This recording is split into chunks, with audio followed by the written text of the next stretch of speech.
Hello everyone, and welcome again to another Teacher Joseph podcast. Well, today I'm outside and I want to tell you where I am. So I'm standing on the banks of the River Clyde, which is near Glasgow. The River Clyde runs all the way through Glasgow. It's kind of iconic. It's the main river. And many companies and media are named after the river. For example, Radio Clyde. Behind me, because I'm facing the river, is a shopping centre which is called Bray Head. And I'm standing at the back end of the shopping centre. You might hear the birds, and you also might hear a few mechanical machines, objects, little trucks or buggies whizzing by. Now let me just explain what I'm seeing on the River Clyde. So basically the River Clyde was very, very famous for shipbuilding. It provided ships for all over the world, and it was also a place where you could go to catch a boat, to go to different places. This whole river was known for this. And for over 150 years, the river was a source of provision for the people. Clyde gets its name from an old goddess called, I believe it was Clutha, or something similar. It was the female goddess of the water, because in the old days, before Christianity came, every river or mountain had its own spirits or god. And I'm also just to my left looking at the mountains and some skyscraper apartment blocks as well. The mountains are looking a little bit misty. I think the rain is probably coming. Well, the River Clyde now is a kind of a mixture. There's the old derelict buildings, which are still there from the shipbuilding times. There's some Victorian warehouses I'm looking at. There's some walls on the other side of the river which have what looks like ancient rings in them, big iron rings, obviously to tie boats up with in the past. And then as part of the renovation project, they've also built some new apartment blocks which look really out of place in contrasts with the other things on the river. I can't decide if the river's actually black because it looks dirty, or if it's just reflecting the sky, which is very grey and black. And they've planted a lot of trees around the river as well and made a walkway for people to walk on, which I'm standing on. But there's also memories of the River Clyde here. For example, I can see an old crane that must have been here, I don't know how many years, and been used by the builders, perhaps the last builders who left this place. And there's also a kind of a port further down. I don't know what that is exactly, but it looks like some kind of signalling area, like a communications tower for boats, presumably, which still come up and down here, although the river looks barren. Okay, so I'm standing on this kind of like new promenade thing. There's some safety instructions, 2 life buoys, those rubber rings that you throw into the water if you see someone drowning. It's very industrial. I mean, there's a green gas canister here with ladders going up. I don't know what that is or what it would be used for. And then there's these big old grey industrial warehouses which look kind of new. So there's obviously still activity. And in contrast to that, the mountains are very green and beautiful with little bits of yellow sparked over them. I'm not sure what mountains they actually are. My geography of this area is really bad. Okay, and to my right, There's a warehouse for Krispy Kreme donuts, you know, that American coffee company that sells the donuts, and loads of delivery vans there.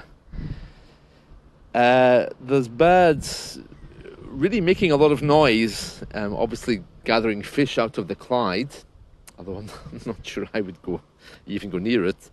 There's also a group of swans which are nestling nicely on the other side. The water's looking a little bit rough.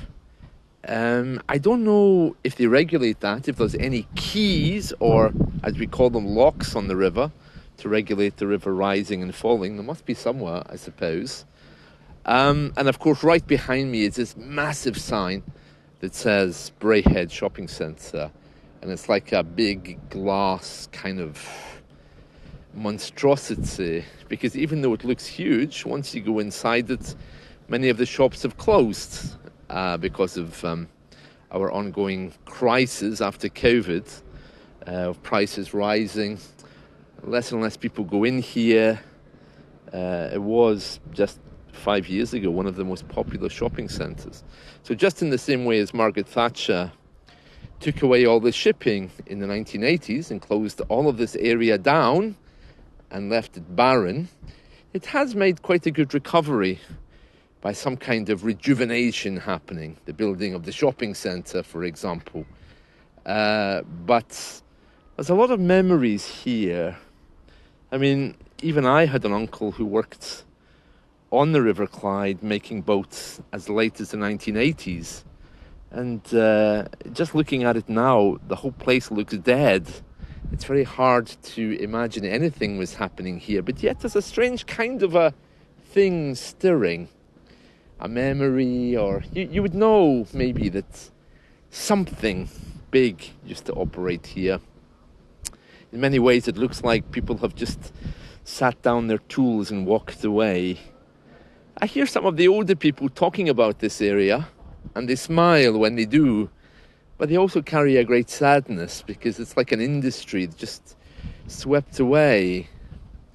Not only this, I mean, when I was a teenager, in the city centre of Glasgow, there were loads of insurance companies, financial companies, banks, and now I can see they're all up for sale, being converted into properties and changing, you know. Many of them have become restaurants. It's very hard for even me to imagine, and I'm not exactly old. So it's hard to see that. So that's the River Clyde. So let me just describe again what I'm seeing. Water which is very, very grey, very wide river. Safety signs, you know, those red and white barriers on the other side, which are sealing off industrial warehouses, new apartment blocks built just next to that, gas canisters, a communications tower, large grey communist-looking buildings. I don't know what they're doing in there. And then they've obviously planted trees to make it seem more natural somehow, which have came up. Birds are diving into the river, picking up fish and disappearing. But yet I can't get it out of my head that there's so many memories here. Yeah, a wonderful, inspiring place for an artist, especially one who knows the history to come. And behind me, the Braehead Shopping Centre. It's all glass panels, and I'm just looking up. I can see Pizza Hut, and there's a very bitter, overweight lady staring at me from the window. And there's, well, there is an ice rink in here somewhere where they play ice hockey. I think the Paisley Pirates is the local team here. Very good for spectating. And many people dressed up in space-age costumes. There must be something happening here, maybe a comic convention or something as well. I can see them. I would like to find out what that is, but since British people, we don't really speak to each other, so I can't really go up to them and say, "Excuse me, why are you dressed up like a spaceman?" It would be nice if I could do that, but yeah. And that's it. So that's really the news. The thing to hang on to here is that view of the mountains. It must be one of the only views where I don't see those wind turbines. Where I live, the mountains are all covered with them. So, a beautiful view there. There's also a little man behind me sitting on steps, staring at a wall, which probably is just a really good example of the mood here. There's something that feels just kind of hopeless. I don't know what it is. On top of that, there's a bus station just next to the shopping centre. I wouldn't say a bus station, bus parade maybe? Yeah, a place where you catch the bus. So let's call it a bus parade or a few bus stops. And I can see one of these giant warehouses for a shop called Next. IKEA is over there as well. IKEA, well, again, it's like, the problem with this place is in the middle of nowhere. I mean, apart from the river, unless you drive, you can't get here. Of course, I came up by bus, so there are ways, but it's not the best, you know. It's very forlorn. I think that would be an adjective. And the airport is close by as well, and you can hear a plane reminding me of that, just passing over. So yes, a mixture of old and new here. Kind of sad. They could do a lot more with this, especially just by bringing it to life. But the people here aren't really very empowered to do that.